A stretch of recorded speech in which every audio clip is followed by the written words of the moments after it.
देखो, मेहनत इतनी खामोशी से करो कि सफलता शोर मचा दे। देखिए, आज है 9 अप्रैल का दिन और आज की वीडियो में जितने भी प्रश्न हैं ये बहुत ही सिलेक्टिव और मोस्ट इम्पॉर्टेंट है आपकी सभी परीक्षाओं के लिए।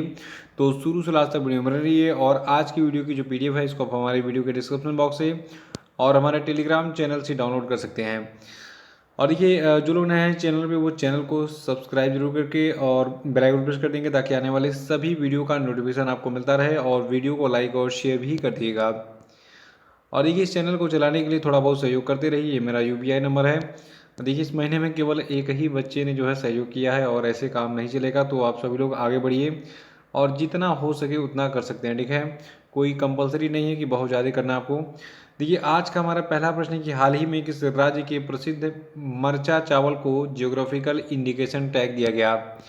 देखिए, नाम कितना अच्छा लग रहा है, मरचा चावल, ठीक है। तो मरचा चावल जो है ये बिहार में पाया जाता है, बिहार में उगता है। और बिहार के किस ज़िले में उगता है ये मैं आपको अभी आगे बताऊंगा। अभी फिलहाल याद रख लीजिए कि बिहार के मरचा चावल को जियोग्राफिकल इंडिकेशन टैग मिला है। देखिए, मरचा जो है ये बिहार के पश्चिमी चंपारण जिले में स्थानीय रूप से पाए जाने वाले चावल की एक किस्म है और ये काली मिर्च की तरह दिखाई देता है, इसलिए इसे मिर्चा या मरचा राइस के नाम से जाना जाता है। और इसको स्थानीय स्तर पर मिर्चा और मरचे या मरीचय आदि नामों से भी जाना जाता है। और एक खास बात, जो मरचा धान होता है जिसे मरचा चावल प्राप्त होता है उसके पौधे, अनाज और गुच्छे में एक अनूठी सुगंध होती है जो कि इसको अलग बनाती है, यानी कि काफ़ी सुगंधित चावल होता है ये मरचा चावल। और देखिए, मरचा चावल के प्रमुख उत्पादक क्षेत्रों में पश्चिमी चंपारण जिले के चनपटिया प्रखंड के कुछ गांव हैं, जैसे कि जो आपका मैनाटांड है, गौनाहा है और नरकटियागंज है और रामनगर है। तो इन सभी क्षेत्रों में मुख्य रूप से इस मरचा चावल का उत्पादन होता है। याद रखिएगा, बिहार के पश्चिमी चंपारण जिले में स्थानीय रूप से उगाया जाने वाला जो मरचा चावल है इसको जियोग्राफिकल इंडिकेशन टैग दिया गया है। आपको कमेंट बॉक्स में बताना है कि बिहार के मुख्यमंत्री का क्या नाम है और बिहार के डिप्टी सीएम कौन है, इन दोनों का नाम बताइए जल्दी से। और आज का दूसरा प्रश्न है कि हाल ही में किस राज्य के नागरी दुबराज चावल की किस्म को जियोग्राफिकल इंडिकेशन टैग दिया गया। तो देखिए, एक और चावल आ गया जिसका नाम है नागरी दुबराज चावल। ये छत्तीसगढ़ में पाया जाता है। देखिए, छत्तीसगढ़ की जो नागरी दुबराज है ये एक सुगंधित चावल की किस्म है जिसको जियोग्राफिकल इंडिकेशन टैग मिला हाल ही में। एक खास बात और है, देखिए जो आपका ये दुबराज या दुबराज चावल है, ठीक है, इसे छत्तीसगढ़ का बासमती चावल भी कहा जाता है और ये बहुत ही ज़्यादा सुगंधित होता है। देखिए, छत्तीसगढ़ की जो दुबराज या दुबराज चावल है ये जीरा फूल चावल के बाद जियोग्राफिकल टैग प्राप्त करने वाली छत्तीसगढ़ की दूसरी ब्रांड है। इसके पहले 2019 में जीरा फूल यानी छत्तीसगढ़ के जीरा फूल चावल को 2019 में जियोग्राफिकल इंडिकेशन टैग मिला था और अब छत्तीसगढ़ के नागरी दुबराज चावल को भी जियोग्राफिकल इंडिकेशन टैग मिल गया है।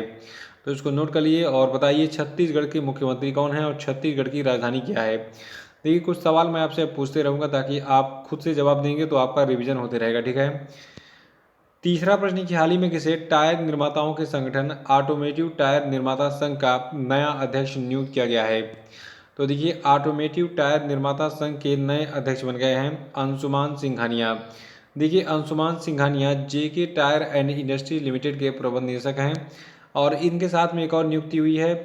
देखिए, इसके अलावा जो आपका सीए टायर आता है, ठीक है, तो सीए टायर लिमिटेड के प्रबंध निदेशक और सीईओ हैं अर्णब बनर्जी। इनको ऑटोमेटिव टायर निर्माता संघ का नया उपाध्यक्ष अपॉइंट किया गया है। तो इन दोनों का नाम याद रखिएगा कि अंशुमान सिंघानिया ऑटोमेटिव टायर निर्माता संघ के अध्यक्ष बन गए हैं और ऑटोमोटिव टायर निर्माता संघ के उपाध्यक्ष कौन बन गए हैं, अर्णब बनर्जी। चौथा प्रश्न है कि हाल ही में किसने 7 अप्रैल 2023 को असम के काजीरंगा राष्ट्रीय उद्यान हाई स्कूल के खेल मैदान में गज उत्सव 2023 का उद्घाटन किया। तो देखिए, 7 अप्रैल को गज उत्सव 2023 का उद्घाटन द्रौपदी मुर्मू ने किया था और ये आयोजन 2 दिनों तक चला था, यानी कि 7 से 9 तक बोल सकते हैं आप। और देखिए, एक खास बात और है, जो काजीरंगा गज उत्सव है ये हाथियों के संरक्षण और सुरक्षा को बढ़ावा देने के लिए राष्ट्रीय उद्यान में यानी कि काजीरंगा राष्ट्रीय उद्यान में आयोजित होने वाला एक वार्षिक उत्सव है। देखिए, भारत सरकार ने हाथियों और उनके प्रवास मार्गों एवं प्राकृतिक आवासों की रक्षा के लिए 1992 में प्रोजेक्ट एलिफेंट की शुरुआत की थी। देखिए, एग्जाम में बहुत बार पूछा गया है कि प्रोजेक्ट एलिफेंट कब शुरू किया गया था, तो इसको 1992 में शुरू किया गया था। और इसके अलावा आपको याद रखना है कि कर्नाटक के बाद असम जो है ये भारत में हाथियों की दूसरी सर्वाधिक आबादी वाला राज्य है। अगर एग्जाम में प्रश्न पूछा जाए कि भारत में सबसे अधिक हाथी किस राज्य में पाए जाते हैं, तो ये राज्य है कर्नाटक, और उसके बाद दूसरे नंबर पर इस मामले में असम है। और एक खास बात और, यूनेस्को विश्व धरोहर स्थल होने के कारण जो काजीरंगा राष्ट्रीय उद्यान है ये गज उत्सव के लिए एक आदर्श स्थान है, जहां पर इसका आयोजन 7 अप्रैल को किया गया था, और इसका उद्घाटन द्रौपदी मुर्मू ने, जो कि भारत की राष्ट्रपति है, इन्होंने किया था। और पांचवा कि हाल ही में किस भारतीय कंपनी ने बांग्लादेश में बिजली सप्लाई शुरू की। तो देखिए जो अडानी ग्रुप के मालिक हैं गौतम अडानी, इन्होंने भी हाल ही में बांग्लादेश में बिजली की सप्लाई शुरू कर दी है, और इनकी कंपनी का नाम है अडानी पावर लिमिटेड। तो अडानी पावर लिमिटेड ने बांग्लादेश में बिजली की सप्लाई शुरू कर दी है। देखिए भारत की अग्रणी निजी क्षेत्र की बिजली उत्पादन कंपनियों में से एक अदानी पावर लिमिटेड ने हाल ही में झारखंड भारत में एक नया बिजली संयंत्र खोला है, और इसी संयंत्र से जो है बांग्लादेश में बिजली की आपूर्ति की जा रही है। इस अत्याधुनिक बिजली संयंत्र की क्षमता कितनी है, 1600 मेगावाट, और इससे बांग्लादेश को बिजली की आपूर्ति की जा रही है, याद रखिएगा। छठवां प्रश्न की हाल ही में चर्चा में रहा अल अक्सा मस्जिद किस देश में स्थित है। तो देखिए जो अल अक्सा मस्जिद है इस समय काफ़ी चर्चा में बना हुआ है, क्योंकि रमज़ान का महीना चल रहा है। और देखिए जो अल अक्सा मस्जिद है ये इज़राइल में स्थित है। देखिए इज़राइल जो है ये 3 धर्मों का बहुत ही पवित्र स्थल माना जाता है।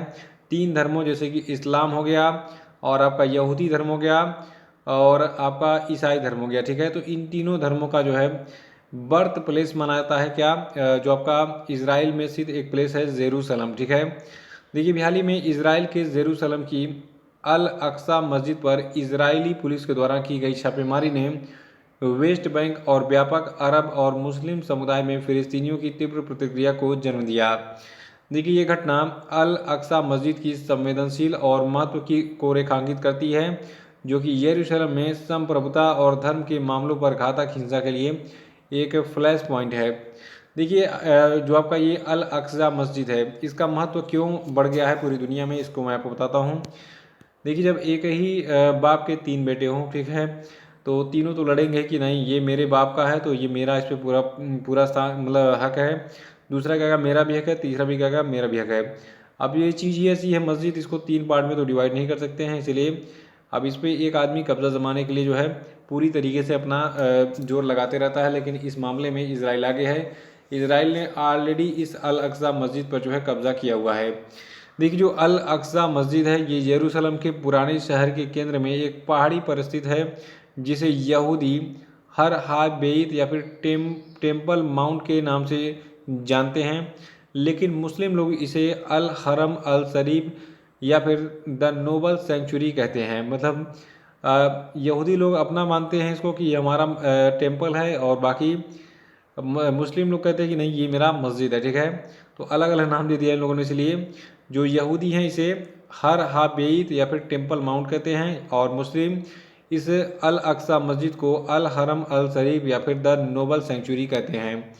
देखिए मक्का और मदीना के बाद जो आपका अल अक्सा मस्जिद है इसको मुसलमानों के द्वारा इस्लाम में तीसरा सबसे पवित्र स्थल माना जाता है, और ये परिसर मुसलमानों के लिए बहुत धार्मिक महत्व रखता है, और इस पर किसी भी कथित खतरे या फिर अतिक्रमण से मुस्लिम समुदाय से कड़ी प्रतिक्रिया होती है।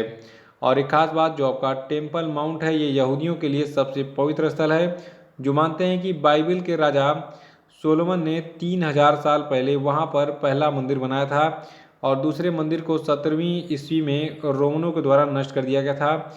हालांकि जो आपका टेम्पल माउंट है तो ये भी एक विवादित स्थल है, जहाँ यहूदी और मुसलमान दोनों दावा करते हैं। देखिए भारत में आपने देखा होगा राम मंदिर का विवाद, ठीक है। तो पहले क्या था, हिंदू लोग दावा करते हैं कि यहाँ पे पहले मंदिर था, बाद में बाबर आया, बाबर ने इस मंदिर के ऊपर एक गुंबद बनाकर इसको मस्जिद में तब्दील कर दिया। तो बाबर ने क्या किया, मंदिर को मस्जिद में तब्दील कर दिया। बाद में फिर हिंदुओं ने इस गुंबद को तोड़ दिया, और फिर से बाद में पूरे गुंबद को ही तोड़ के, और उसके बाद फिर जो है वहाँ पर अब देखिए मस्जिद का निर्माण मस्जिद की जगह मंदिर का निर्माण भी चल रहा है। तो ये अलग चीज़ है, इसका फैसला कोर्ट ने किया है कि अयोध्या में क्या बनेगा, राम मंदिर बनेगा, और मस्जिद के लिए अलग से ज़मीन भी दी गई है। तो वो सारी चीज़ें अलग है। बस देखिए यही चीज़ जो है इस अल अक्सा मस्जिद का भी हुआ था, ठीक है। तो पहले ये टेम्पल था, बाद में फिर देखिए ये मस्जिद बन गया। तो एक ही जगह के लिए सिर्फ विवाद चल रहा है, ठीक है। सब लोग अपने अपने हिसाब से मॉडिफाई कर रहे हैं। तो टेम्पल माउंट यहूदियों के लिए सबसे पवित्र स्थल है और ये मानते हैं कि बाइबल के राजा सोलोमन ने 3000 साल पहले वहाँ पर पहला मंदिर बनाया था और दूसरे मंदिर को 17वीं ईस्वी में रोमनों के द्वारा नष्ट कर दिया गया था। हालांकि टेम्पल माउंट भी एक विवादित स्थल है जहाँ यहूदी और मुसलमान दोनों दावा करते हैं, इसीलिए। तो ये था अल अक्सा मस्जिद का पूरा डिटेल, इसको याद रखिएगा। ये कहाँ पर स्थित है? ये आपका इजराइल के जेरूसलम में स्थित है, नोट कर लीजिएगा, ठीक है। और जानकारी अच्छी लगी हो तो वीडियो को लाइक करके इसको अधिक से अधिक शेयर कर दीजिएगा। देखिए शेयर करने में कंजूसी मत किया कीजिए, ये आप लोगों का धर्म है कि आप लोगों को अगर मैं इतनी मेहनत से पढ़ा रहा हूँ तो आप वीडियो को लाइक करिए और इसको शेयर करिए और सब्सक्राइबर की संख्या बढ़वाइए, ठीक है। सातवां कि हाल ही में किस भारतीय हवाई अड्डे को दुनिया का 9वां सबसे व्यस्त हवाई अड्डा घोषित किया गया? तो देखिए भारत का जो इंदिरा गांधी अंतर्राष्ट्रीय हवाई अड्डा है ये दुनिया का 9वां सबसे व्यस्त हवाई अड्डा बन गया है। देखिए दिल्ली स्थित इंदिरा गांधी अंतर्राष्ट्रीय हवाई अड्डा साल 2022 में दुनिया के सबसे व्यस्त हवाई अड्डों में 9वें स्थान पर था। और एशिया यानी कि जो आपका एयरपोर्ट काउंसिल इंटरनेशनल है, इसके आंकड़ों के मुताबिक दिल्ली एयरपोर्ट इस दौरान 5.94 करोड़ से ज़्यादा यात्रियों का यहाँ पर जो है आगमन हुआ था।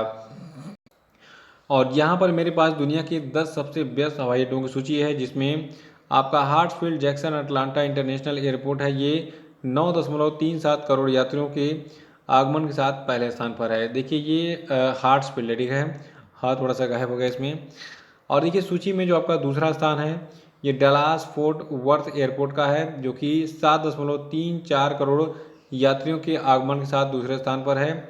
और डेनेवर एयरपोर्ट जो है जो ये 6.93 करोड़ यात्रियों के आवागमन के साथ तीसरे स्थान पर है। और उसके बाद चौथे स्थान पर आपका शिकागो ओहरे एयरपोर्ट है 6.83 करोड़ यात्रियों के आवागमन के साथ चौथे स्थान पर। और दुबई एयरपोर्ट 5वें स्थान पर, लॉस एंजल्स कैलिफोर्निया एयरपोर्ट 6वें स्थान पर, इस्तांबुल एयरपोर्ट 7वें स्थान पर और हीथ्रो एयरपोर्ट 8वें स्थान पर। 9वें स्थान पर इंदिरा गांधी अंतर्राष्ट्रीय एयरपोर्ट दिल्ली है और 10वें स्थान पर पेरिस चार्ल्स डे गॉले एयरपोर्ट है।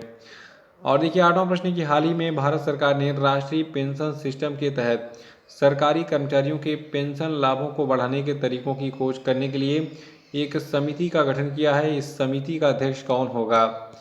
तो देखिए जो राष्ट्रीय पेंशन सिस्टम के तहत सरकारी कर्मचारियों के पेंशन लाभों को बढ़ाने के तरीकों की खोज करने के लिए समिति बनाई गई है। इस समिति के अध्यक्ष होंगे भारत के वित्त सचिव।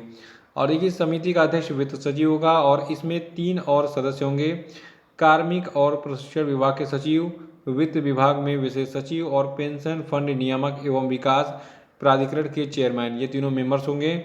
और इस समिति का अध्यक्ष वित्त सचिव होगा, इसमें 3 और सदस्य होंगे। देखिए ये रिपीट हो गया दो बार, ठीक है, तो इसको नोट कर लीजिएगा। और अगला प्रश्न हमारा है कि टाइम 100 रीडर पोल में पहले स्थान पर कौन है? तो देखिए अभी हाल ही में टाइम 100 रीडर पोल जारी की गई, इसमें शाहरुख खान दुनिया के सबसे पॉपुलर व्यक्ति बन गए।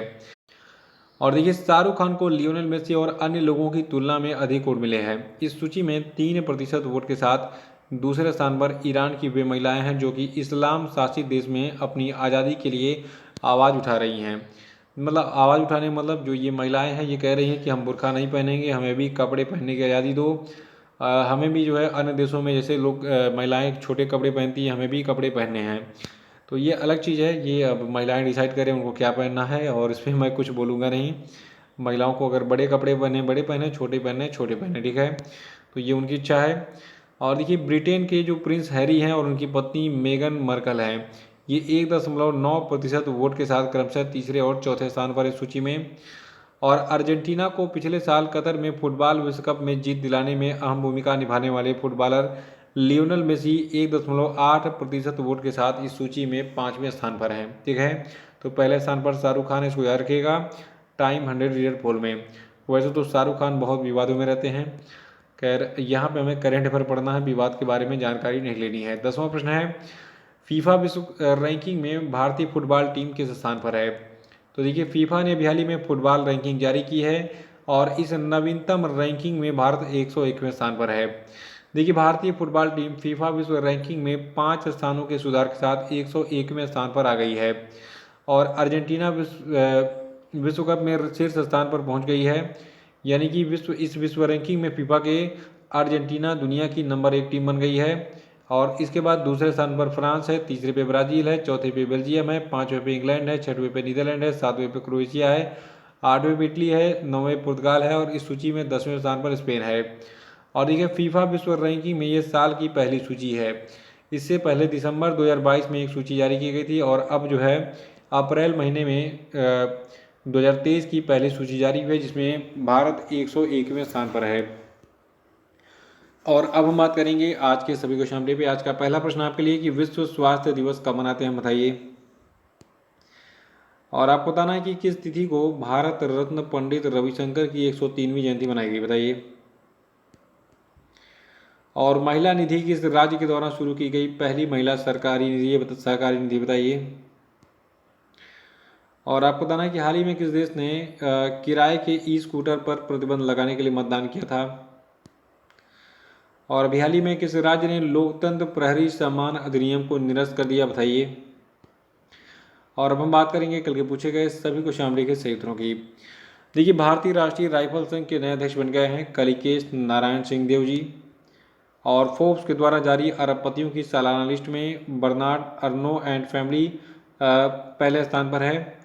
और देखिए जो आपका पेरू देश है इसको पुरुषों के अंडर 17 फीफा विश्व कप की मेजबानी से हटा दिया गया है। और अभी हाल ही में मेरीलिबोन क्रिकेट क्लब ने जो है टोटल 5 भारतीय क्रिकेटरों को आजीवन मेंबरशिप दी। और इन 5 का नाम जानना बहुत जरूरी है, परसों का वीडियो देख के नर्सों का उसको रिवाइज कर लीजिएगा। और जगन्नाथ महतो का निधन हो गया है, ये झारखंड राज्य के शिक्षा मंत्री हुआ करते थे। तो इसी के साथ आज का वीडियो ही समाप्त होता है। जय हिंद।